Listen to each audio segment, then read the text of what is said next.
And then you guys that have been on the call know that Lee can be challenged as far as trying to run all this stuff. So give me grace and all that as we get into this today. But welcome to our call. It's June.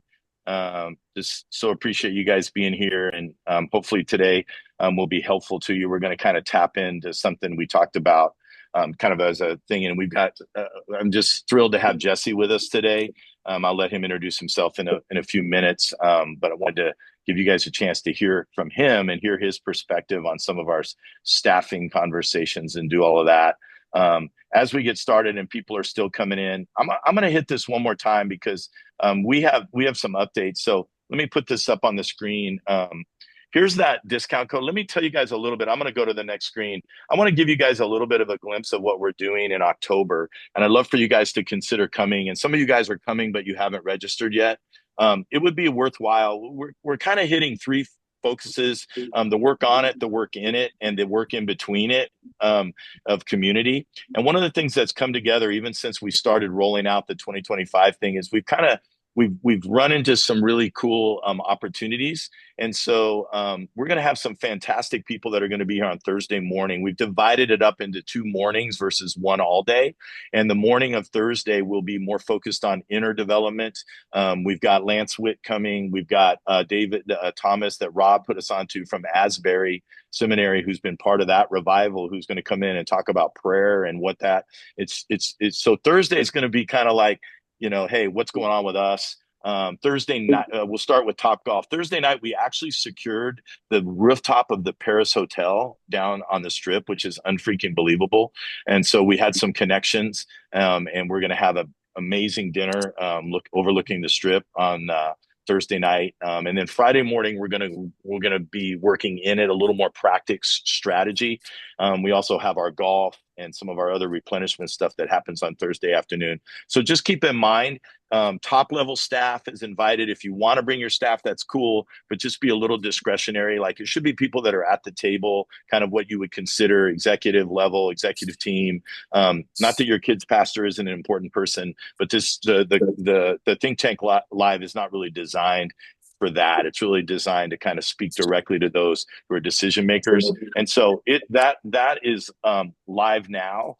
For those of you that are part of our think tank, there's a work on it code. So it gives you I think it's a $50 discount off of the total cost of the conference.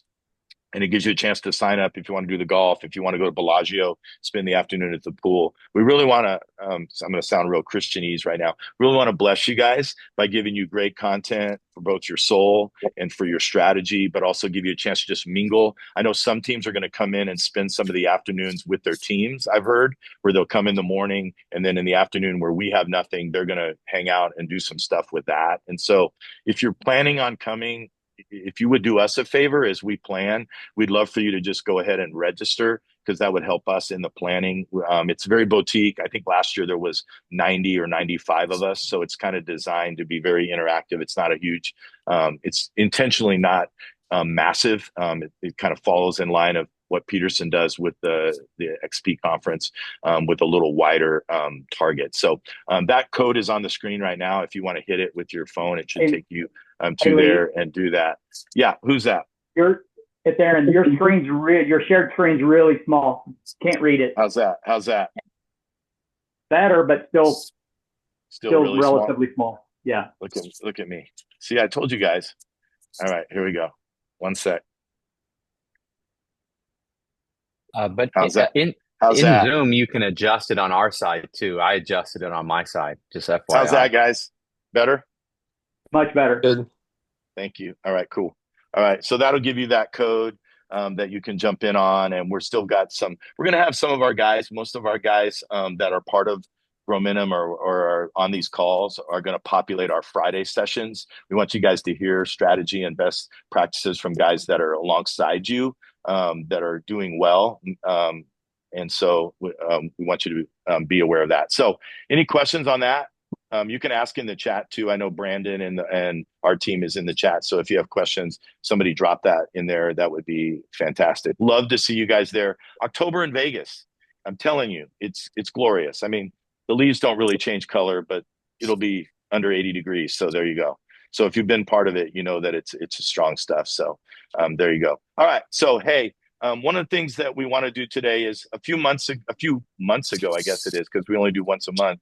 We started talking about staffing. And if you remember, if you weren't on that call, I would encourage you to go back, because we talked about staff levels, staff to budget. We talked about staff allocations departmentally, some of the best practices there. And so if you missed that, make sure that you go back and take a look at it, because there was also I think there was even some helpful Google Sheets that you could use to be a part of that.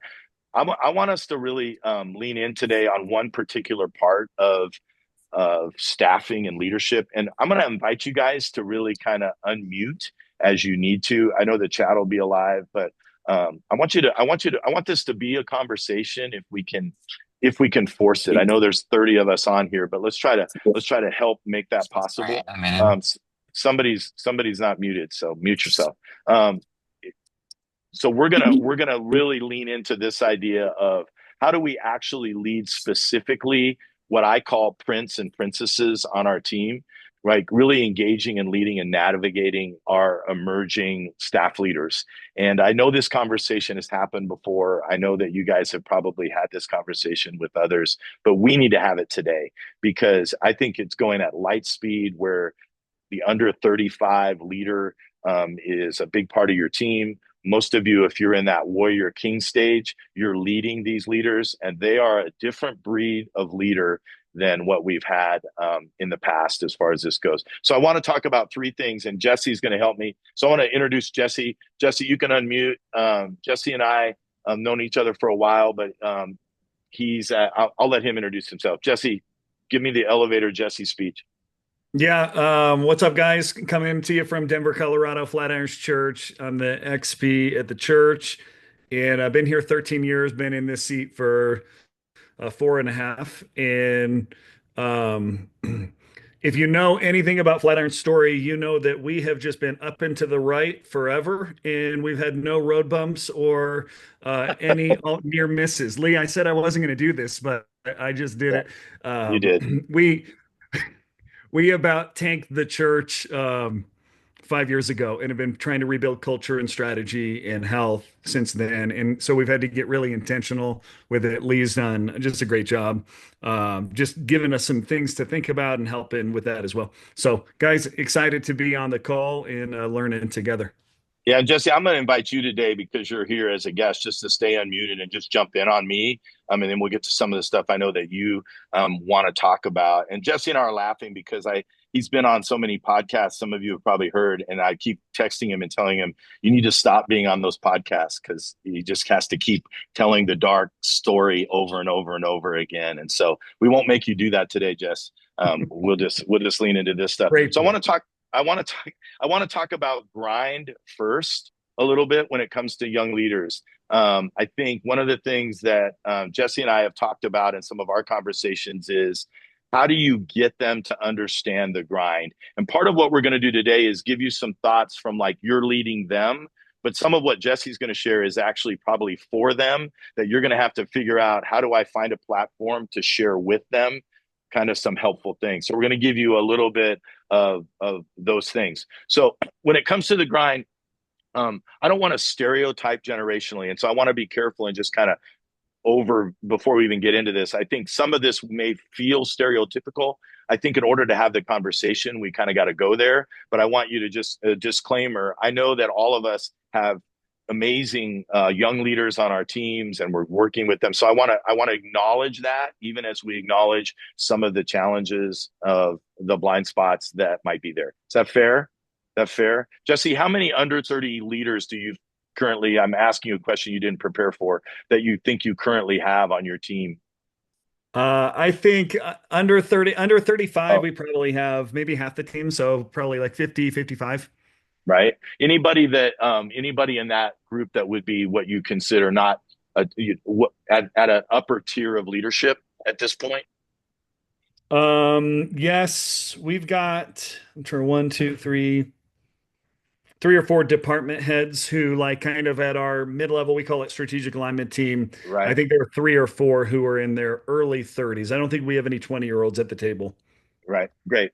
And I think one of the things we hear over and over again is this challenge that this group seems to have with that idea of like what I call the grind. Like, how do I get in there and how do I grind it out? Jess, how have you found that to be true with your staff? Is it problematic? Is it not problematic? And I'm using the word grind. Feel free to use a different word. How's that played itself out in your context? And guys, I realize Jesse's context and some of your contexts are scaled, not to this level, but I think it's applicable. So go ahead, Jess.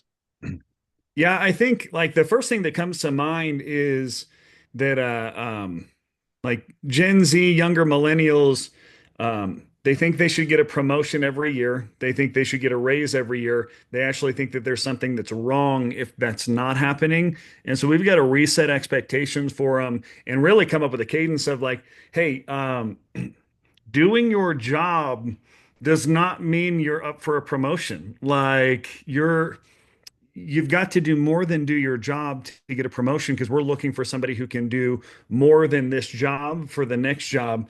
And so, like, I think that there's part of it where they come in and they expect a lot, but then also they do not know how to they do not know how to rest well.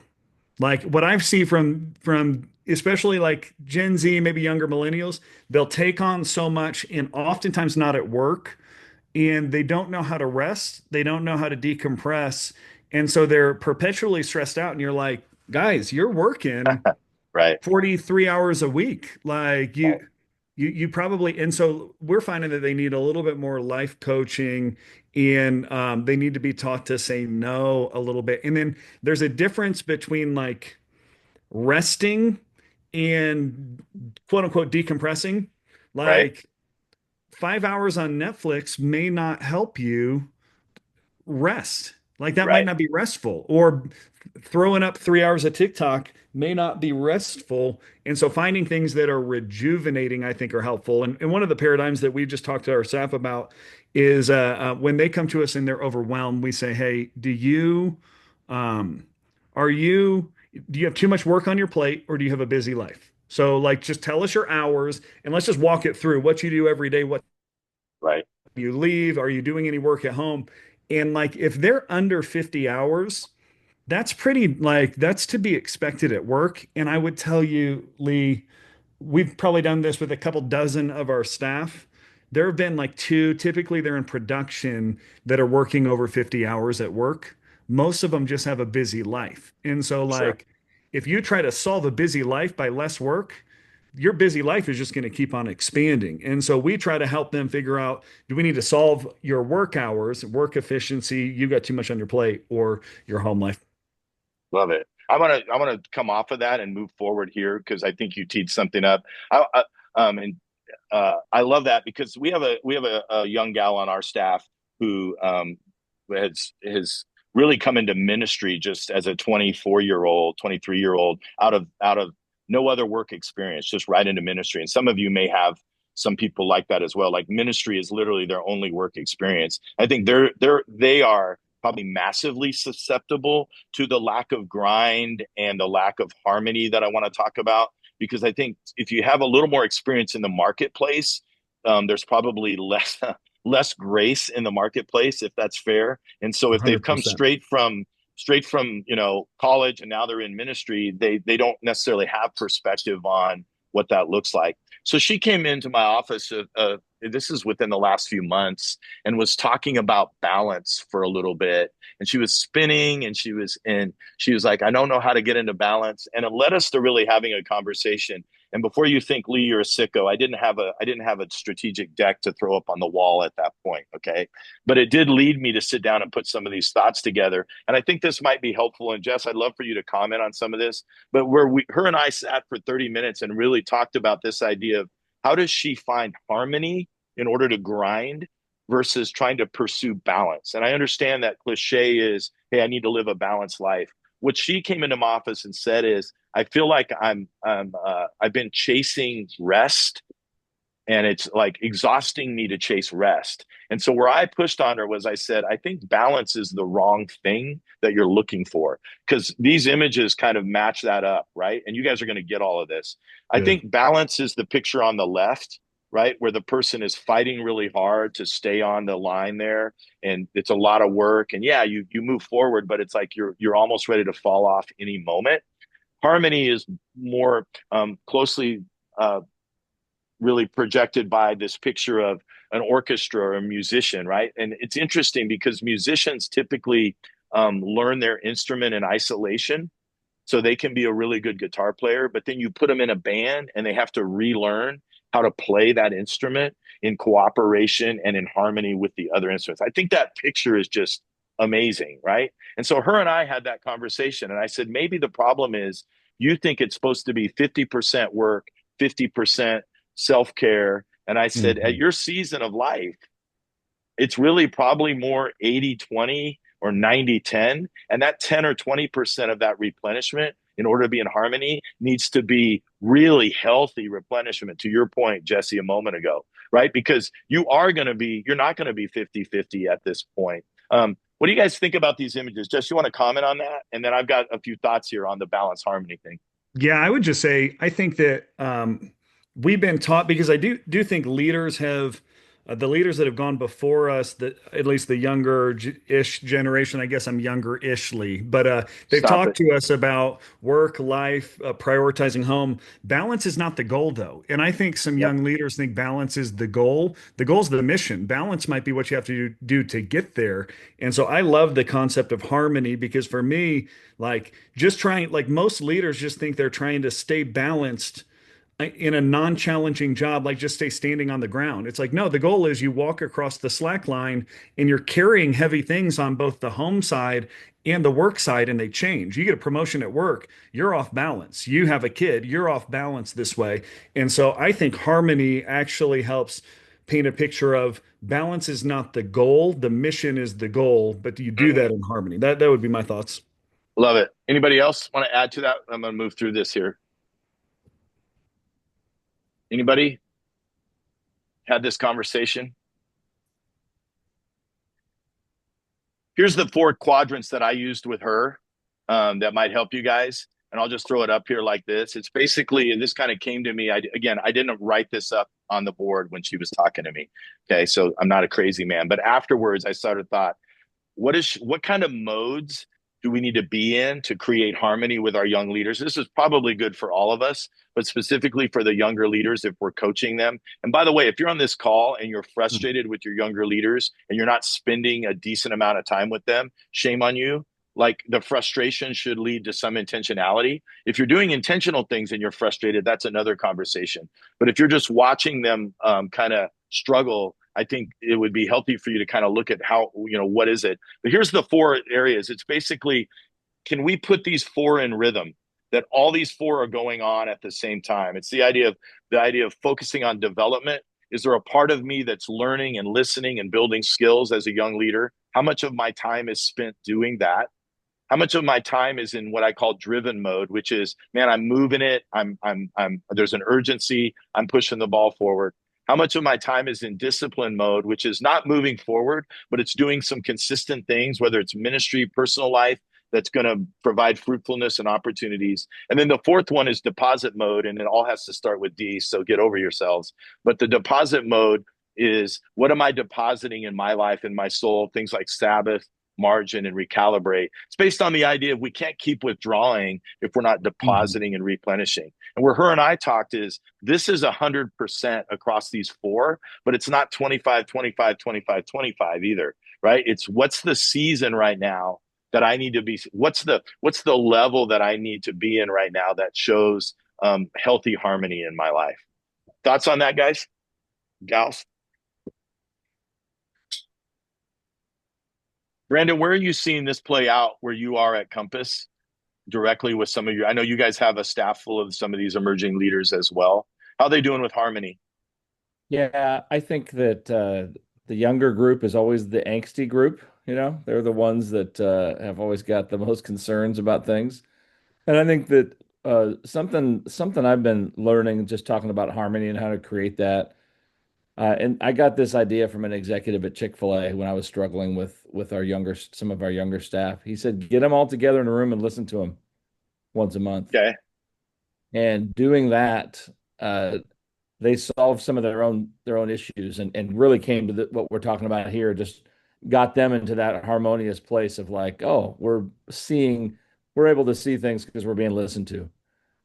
So I know that's not rocket science per se, but it's been honestly, I've got a big long story. I don't have time to share about it, how it's had such a big impact. Right. Jess, anything to add to that? No, I'm just writing down what Brandon said about getting younger leaders in a room. I think it's great. Yeah. So nothing to add right Yeah. now.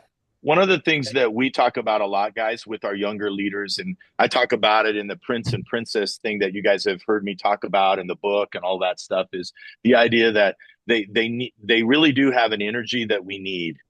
They have an energy that we need. We cannot push them out of that, but they also have a need to be in what I call second row opportunities. So that means, do you have meetings? Do you have conversations? Not all are appropriate, but I think some of you should ponder, like, in my flow of rhythm, am I at least inviting those prince and princesses into those conversations so that they can be prepared to make when they're ready to sit at the table. I know they want to sit at the table right now, but how do we get them prepared to do that? And some of it is by providing secondary seats. It's like West Wing. If you watch the most amazing show of all time, right? They always get in the situation room. There's always that group of people that's not at the table. They're not speaking, but they're there and they're kind of listening and they're contributing to the person who's at the table. Look at ways in which you can create those second row opportunities for your emerging leaders, because they're going to be there quickly. Brandon? Yeah, just two things, because I don't want to shortchange what we're talking about. I was trying to honor time, but this is worth sharing. Okay. So I'll be as quick as I can. The Chick-fil-A executive that shared this with me, this is not my genius. This is theirs. I said, man, what do you do? He goes, I get these people, the younger people in the room. I listen to them. I ask them a question. I don't solve any of their issues. I don't try and challenge them. I just listen. And the first time I did that, we went around the room. Everyone complained for an hour, but the last 20 something said, hey, and they swore, they said, it's blanking ministry. What is wrong with you guys? Have you listened to us for an hour? And they solved their own problems. And that was what the Chick-fil-A guy said would happen. I didn't believe him, but it actually did. And it was genius. There was just a genius to them getting together and venting stuff out and solving it. But the other part of that was they had some great ideas. And he said, take their ideas, but don't tell them you're going to use them. And then when you use them, they'll know that you are listening to them in that meeting. Beyond that. And there's some real genius to that, rather than going, hey, that was great, and this came from so-and-so. Nope, just use the idea and they'll feel so heard and so acknowledged. That's what they want. They don't necessarily want to be a pat on the back up front. Look at our young guy that just came up with a great idea. They just said, or this young lady came up with a great idea. And I said, just take their ideas, and if they're good ones, use them. And they'll feel empowered and affirmed. And those two truths have been big. They'll solve their own stuff if you listen to them and let them vent. And use their ideas without necessarily pointing at who came up with it. They'll feel really affirmed by it. You can affirm one-on-one, but just in front of the whole group, they don't necessarily need that. So those were hugely helpful for me.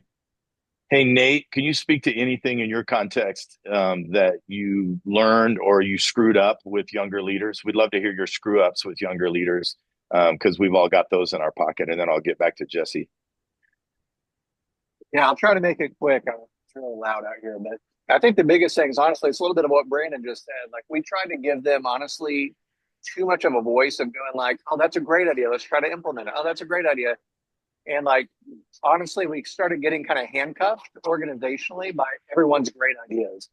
And then when all of a sudden we didn't take certain people's ideas, then it was like, it was a very unhealthy, like, jealousy and favoritism. And, oh, so you just like, and all of a sudden we found ourselves kind of in this rat race of going, man, how do we hear them? How do we help them feel heard and implement the great ideas that some of them had? But then, how do you help them carefully understand that not every idea they have is a great idea? And so I think that was one of the things that we probably made a mistake on, was just, it sounds bad, I don't mean it like listening too much, but we kind of gave them more of a voice than we should have too early, versus them demonstrating kind of, what Jesse said earlier, like, they've got to earn their way to have that voice by actually doing their job well without seeking a promotion every year. I don't know if that makes sense.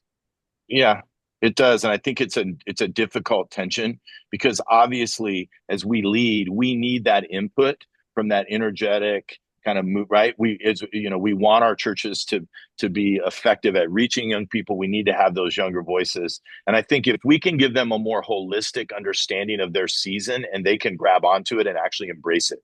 Like, listen, if you do well in this season, you don't need to worry about moving into the next season. But if you're rushing through the lessons that you need to learn in this season, if you're too quick to be wanting to be at the table and not quick enough to be the last person to leave and lock the door, that sort of a thing, then you're gonna actually hijack your ability to do that. Jess, you put together some ahas. You want to talk through these a little bit? And these Yeah, are kind sure. of things you would talk to them. I've got them up on the screen. I don't know if you guys can see them or not. I think it's pretty big. So there you go. You want to talk through these a little, and Yeah. maybe talk about what the onus was of those things too. Well, just Where they came. I pulled together some of our our younger leaders who are leading young leaders, and we just had a bunch of like, I was like, hey, just vent at what you're frustrated about. And they were just talking about, and these are like some people in their early 30s talking about people who are in their like late 20s, and they were talking about like, hey, your boss shouldn't have to convince you that something is your job. Like this is, and so we just started working through them. And so the four things that I think are really helpful to coach young leaders on: readiness, development, and they're right here, and I'll talk through them. A readiness, development, gratitude, and asking why. Gratitude might be the most important, but readiness is helping them understand that, like, you might, the reason I'm in my seat, Lee, the reason you're in your seat, all of us, the reason we're in our seats is partially because of the work that we did to grow, to develop, to understand the organization and all that. But then part of it is just a job randomly opened up and we were ready for it when the job opened up. But it's like, it's not like any of us charted our career path to where we are and like we Sure. controlled it. It's like, and so I would say part of the reason that I'm at Flatirons is because my dad knew Jim, our lead pastor. And then I was at a church at a campus, and they were starting a campus out here.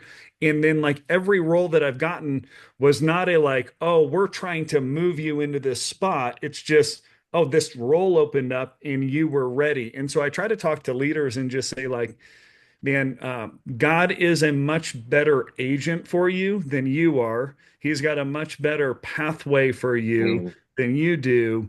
You just need to make sure that you're developing yourself and getting ready for it. And so, Stop right there real quick, because I didn't read through all of this, frankly, candidly, Jesse. It was so good, right? But that question you have at the bottom of readiness, can you unpack that a little bit? Because I just read it and I'm like, that's freaking powerful. The question is, what would their objection be to me? I'm assuming this is them asking the question. What would their objections be to me being ready for the job above me and then work on it? Talk about that, bro. How could you I wish I would embed have that in edited that somebody's before I mind? sent it to you. There's some It's all grammar right. mistakes there, but That's fine. it's hard for me when somebody's doing a good job where they're at. It's hard for me to give them critical feedback of where they need to grow in their current job because typically they're doing a good job. And so what I've learned is if I want good feedback from my supervisor, I need to ask, hey, what would hold me back? Back when I was a campus pastor, what would hold me back from getting on the executive team? What are my limitations, either in personality, either in like a couple habits that I have at work? And so for young leaders, I think it's important to just tell them, you should be asking your boss, hey, what objections would come up? Thanks, Lonnie. What objections would come up if I wanted to be on the executive team? Like, what do I need to, and then whatever objections come up, those are your growth opportunities for the future. But it's much easier to tell somebody growth opportunities for them to get to the next level compared to growth opportunities in their current role. How have you seen that, Lee? Yeah, and I think what's interesting is the church is a little different, right? So I agree with you. I think one of the things that's been interesting, even in my time here at the Crossing, is when we brought in an HR person from outside, from the secular, because we needed it. One of the things that was an adjustment for them is typically in the marketplace, there's a little bit more of a hierarchical trajectory, right? In some regards, like people are trying to move to the next spot. In the church, it's not literally quite that simple. I mean, there may be ambitions that younger leaders have, but it's not like if they do a good job, Jesse, that they're suddenly going to get your job. It doesn't Right. work that way, right? So there has to be something that's motivating them to go, what are the items that would allow me to be ready? And whenever that opportunity, whatever opportunity it comes, this is going to help me get there. I love that question because I've talked to so many young leaders who are frustrated by feeling stuck, but they haven't either asked that question or they haven't done the assessment of why they're stuck and what they can do about it. And so infrequently when they're angsty, it's because they have a false sense of why they're stuck. And they just sit in that angst versus going, where are the areas and opportunities for me to grow? So I think that, I mean, it's a simple, grammar problem question, but it's a great question for them to ask. Have you put these in front of your people, by the way, of your guys? Or Lee, these are exclusive fresh? To you and our dozens of closest friends right here. All right. But you would invite them into this understanding. For sure. And we've talked about a few of these. I would say the next one is development. Yep. We just kind of realized that our staff 5 years ago, we had a lot of people saying, I'm not being developed. I'm not being developed. And I just started thinking back to my own story, and all the good leaders that I know never said I'm not being developed, because I'm sorry, there are so many podcasts out there, books to read, leaders who would give them time. And so this actually became one of our aspirational values on the team is we own our growth and development. So the organization has some responsibility there. We, of course, as the org, we want to be development focused, but the individual has to own their own growth and development. And so we just have been trying to drive this in. And so a regular question that I'll ask younger leaders is just, what are you listening to that you think I should listen to? And that reveals real quickly if they are listening to something or if they're not. And they know how much I'm listening to things, and a lot of the high level leaders on our team are listening to things because we reference it a lot. And so if they say nothing, they've already, I don't have to say anything back to them. They've self-implicated at that point just by asking, hey, what are you listening to? But we want to coach them to own their own development. What percentage of your all's teams do you feel like young leaders own their growth and development? And what percentage kind of sit back and put that on the organization? Yeah, a couple of you guys want to unmute and talk about that development part, and whether if you admit I'm terrible at it or you've advanced. Give us a 30-second hit before we go to the last two. Anybody want to boldly unmute? Boldly go where no one's gone before. I'm the new guy, so I have nothing to lose. It's okay. Go. We won't throw you off the call. You're good. Maybe you will, and then I'm out. That's all. It was one and done. That's fine. But we have something at New Day we call the Core Four, and one of those is educate. So it's basically 4 core values that we just ask our people to be a part of. So we try to instill it early that your job is to educate yourself in your area of expertise. So if I hire a youth pastor that reports to me because I'm ultimately over next gen, I'm not trying to be the expert in youth ministry. And I try to make that expectation really clear. I expect them to become the expert in youth ministry. Good. And then I'm going to try to equip them to have money in their department so they can go get a coach. They can go get any kind of resources that they need. But we expect them to educate and then innovate around that educate. So not just to get smarter, but to actually do something with that. And then, evaluate how it's going and duplicate. Those are our 4. But educate being one of those is a high priority on PD. And you're so right. I love what you said, Jesse. It's so much out there. And it's so true. If you've ever, the best leader here is our lead pastor. Nobody devours PD like him. And no one made him.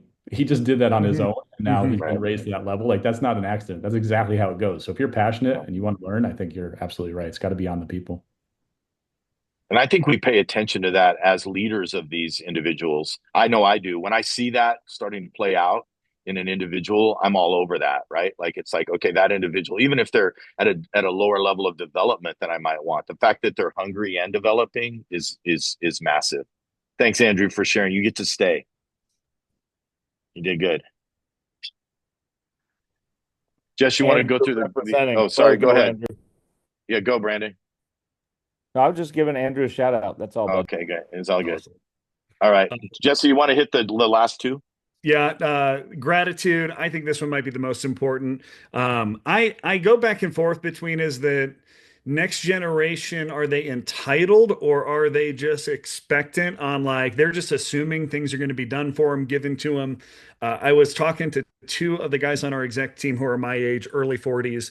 We were taking our kids trick or treating, talking about work while we were spending time with our families, which is custom for us. And uh, I remember we had this moment where we said, I think we've turned into the old guys because we were like, back in our day, like I drove this car, we didn't go on vacations that our parents didn't pay for, all this stuff. And like, I think there is an epidemic on our staff right now of young leaders countering promotion job offers in their salary. Like anytime we give someone a promotion, they're countering the comp raise and it just pisses us off. And like, so all that to say, what I've learned is they're just assuming, whether it's from government, whether it's from like the way that they were raised, however, that like, oh, of course I'm going to get 12 weeks of paternity leave. Of course I'm going to get the sabbatical. Of course I'm going to get all this stuff. And so they assume that that's just standard. And so they don't say thank you. And then we get just super frustrated because I didn't get paternity leave. I didn't get we built out a sabbatical policy because we had so many leaders burning out in the past for good reasons and for a worthy mission. And now like we'll have a staff member go on sabbatical and get back and they won't even say thank you. And it's not that we need them to say thank you. It's just a way for them to communicate that hey, I acknowledge that not everybody gets this.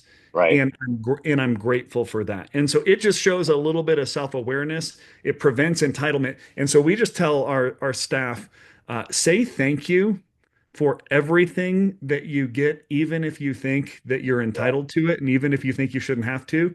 Like say thank you for the vacation time. Say thank you for the benefits, right? I think the amount of public awareness kind of is killing self-awareness to some extent, right? People are aware of so much of what other people are doing, right? Every June, you see everybody going on sabbatical. It's that whole thing. That's not what this call is about. But I think the more aware we are, which is, yeah, we are the old guys, Jess. But I think the reality is, it is a different culture. There's a lot more visibility and awareness of what other people are getting, and so I think the expectation of that's just the norm is where that gratitude, the anemic attitude of gratitude, goes away. So I think it's harder for them to be self-aware because they're so aware of what's going on, and so they don't see their own circumstance. Andy Stanley's famous, the Pope Andy Stanley's famous quote, right? Time in erodes awareness of. The longer we're in these environments, the more we are. Talk about the ask why, and then I want to kind of get close to the end of our time by addressing emerging female leaders and what that looks like and what's unique to that. So talk about the ask why. Ask why for us, and this is common, but we just want our leaders to be asking great questions.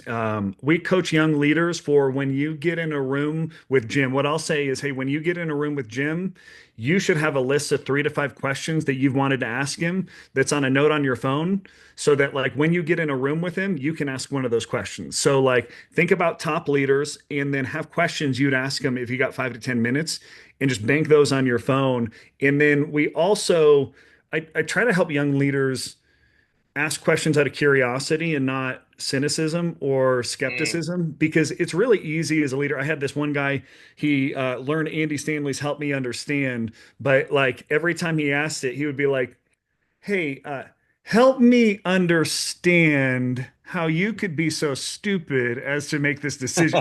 And so like, I was like, you're ruining Help Me Understand.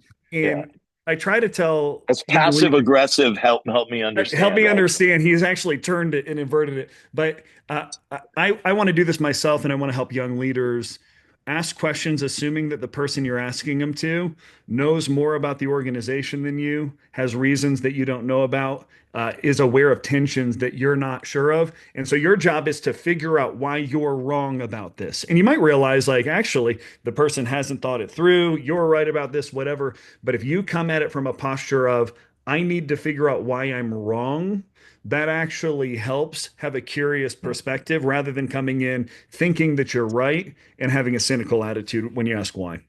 I think healthy prince and princesses are curious, and the unhealthy ones lean towards cynicism. And it's too early for them to be cynical. It's always too early, but it's too early for them to be cynical. So that's interesting. Um, just let's take a moment and wade into the emerging female leaders. I was actually at the event that Tripp was at in Hilton Head with Subsplash, and there was a great young executive pastor from Nashville who was a young female leader, very sharp, dynamic. And so I got to sit with her, and she was so open that I just kind of candidly went in. I said, "Help me help you. Tell me what I don't know. Help me as a mid-50s dude."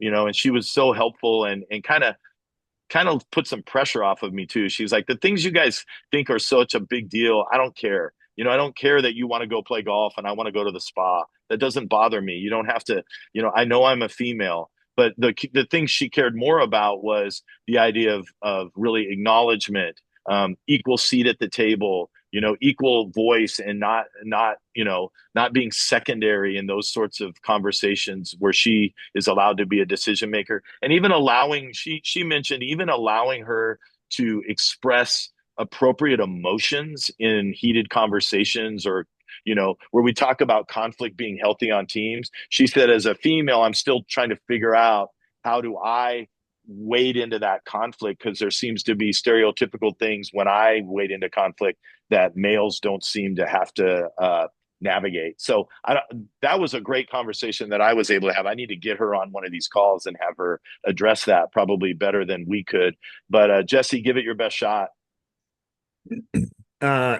Younger female leaders, we have not dealt with too much of the emotions. I think like they don't get to tag along if it's a like one-on-one. I can just grab a guy on staff and do a hospital call with him or go on a trip. And so I've got to be pretty intentional with the young leaders, female leaders on our team, of setting up time to meet with them, one or two at a time, just to like, and I don't do that with any of the young guys on our staff, but with young girls, it's like, okay, we're going to have some time where we'll sit down in an open area and just talk about leadership.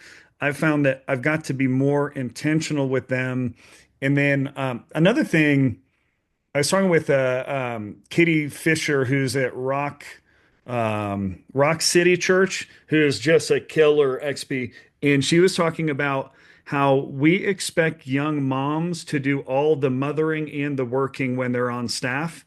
And so if we schedule things during pickup for preschool, like that actually is pretty harmful for a young mom, because if we have a husband and wife on staff, my bias is that she's going to pick up the kids from school. Like that's the bias that I come in with. And if I set up a meeting in the afternoon during that time, that actually creates more tension for her. So we try to actually, with our young female leaders who have families, like 9:30 to 3 is kind of the window we try to do meetings, knowing that they're doing things outside of time. And so we just try to be mindful of that. Okay. Anybody else want to unmute? We've got about 5 minutes here and address any of that at all. Love to hear from you guys. I'm curious, Jesse, Rob, how do you guys navigate younger staff bringing their kids around, especially during the summer? Like, yeah, because we also have that like 10 to 3 window in our mind. But I feel like our older staff, they would like never bring their kids and let them just run around while we're trying to work. But younger staff are like all about it.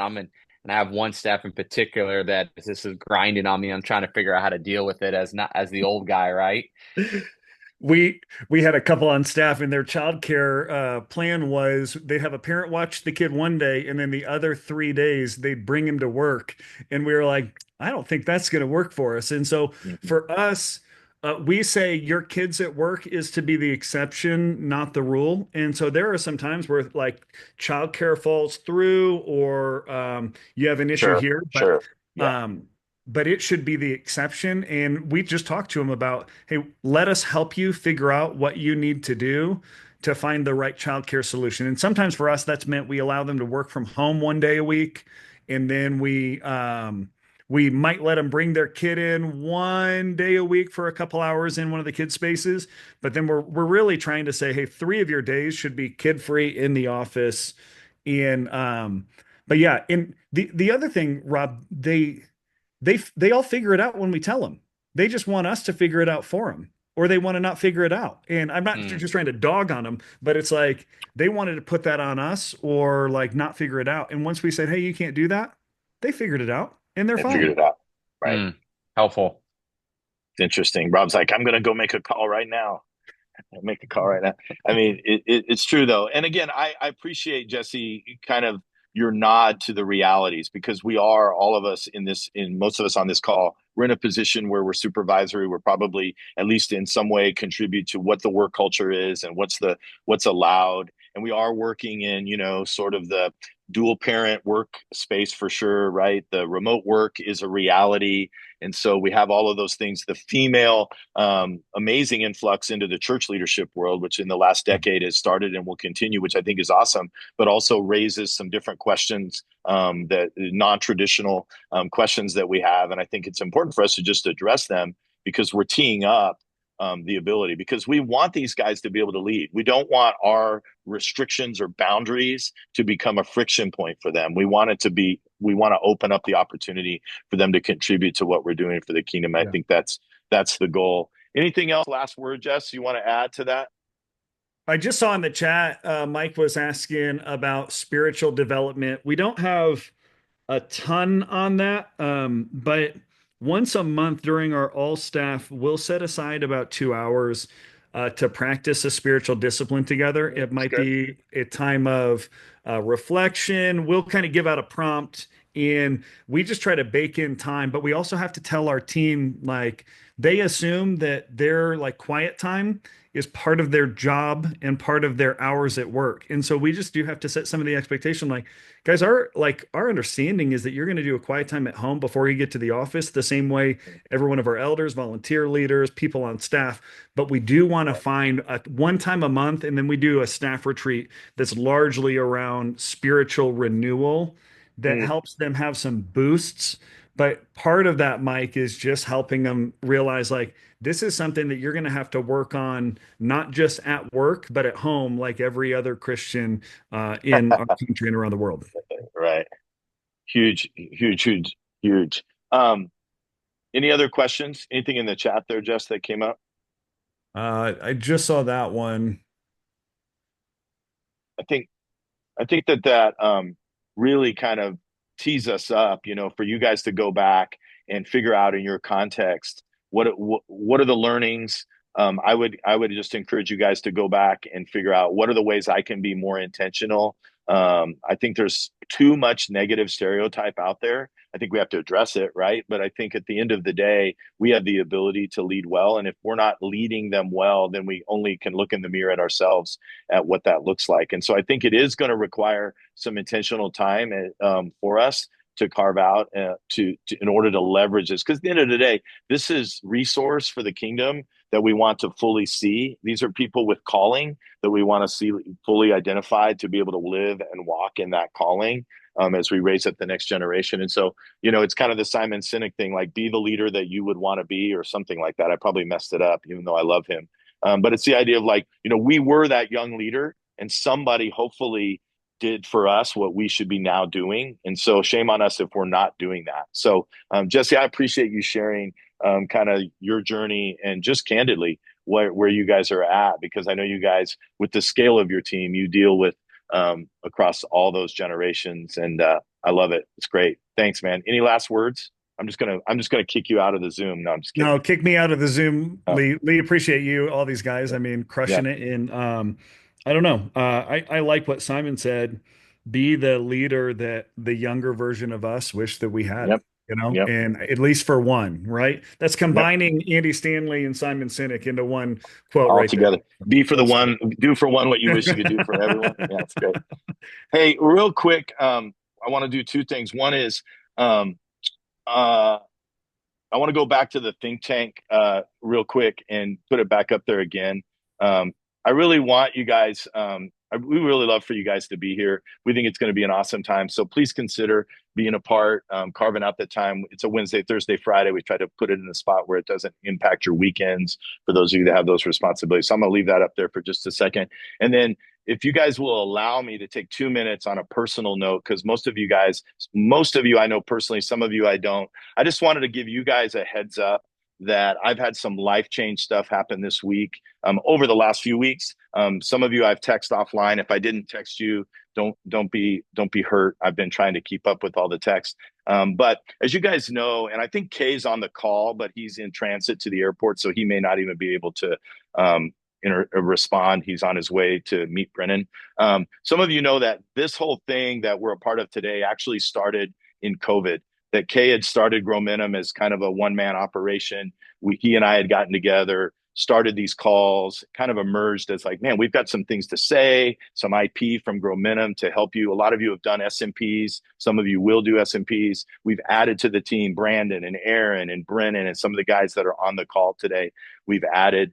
And it's just become a thing. And so really, guys, for the last year, again, I told you I'm going to steal some personal time here. Last year, it's really been me juggling 2 full-time roles, working alongside Kay with Growmentum and working alongside the team here at The Crossing. And over the last few months, it's just really, as much as you hide it a little bit, it's really become a lot. And with some conversations with our leadership here, candidly, they were very candid as well, as far as, some of the things that were challenging for them with me juggling. And so we made the decision that I'm going to step fully into what we do with Growmentum over the next month or so. That's going to happen. And so what that means is nothing much for you guys. Thank you, Rob. I appreciate that. Nothing much for you guys as far as what changes, except hopefully we'll become even more of a resource. Our team will become more of a resource, and hopefully I'll get more sleep and be a little more effective in some of the stuff that we're doing. And so it's a big deal, kind of scary, but also exciting to be able to lean into that. So I just wanted to let you guys know that, because I appreciate you guys and your commitment. If you're new, you're like, wow, day one. But yeah, we're excited about what Growmentum's doing. We're very boutique. We're really working with a number of churches, but we really want to relationally connect with you. So I would love to do that, or one of our team members would love to do that. If there's any way we can help you, if you want to have a follow-up around this, we appreciate it so much. So I love The Crossing. I'm going to be here in Vegas. I'm not going anywhere. It's going to be my home base. Think Tank Live will be here, but I'm going to be stepping out of that day-to-day of those things. And if anybody wants to have a offline conversation about all of that and what that looks like, I'd love to have it with you. All right? I think we covered it. Anything else? I'm going to ask Rob Hall, and I got to be careful here. God, Rob, I'm going to ask Rob to pray us out, because he might like get nuts or something. Revival might happen on the Think Tank call. I don't know, but Rob, I'm going to ask you to pray us out. Pray for our guys as they're in summer. A lot of you guys are on rest time, or you have some vacation time, and so appreciate all you guys. And then we'll go on with our days. Father, thank you so much for this call. Thank you for Jesse's time, God, and just the gold that we got to mine from all that you're doing in and through Flatirons Church in the Colorado, Denver area, Father. And so we're just grateful, God. So whatever we need to hold on to and implement at our churches, God, give us wisdom, give us discernment, God. All of us have younger leaders that sometimes drive us crazy. And so give us wisdom and insight as we shepherd them, love them, train them, and equip them, Father. Pray for us as we jump into the summer. God, give us rest, renew our hearts, our spirits, God, and pray that we would come back when we're away full of energy and excitement and more of you, Holy Spirit. So fill us up, protect us and our families, draw near to us, God. We commit this time to you in Jesus' name. Amen. Thanks, guys. Appreciate it. We'll see you next month. Oh, I got to stop the recording now. Recording stopped.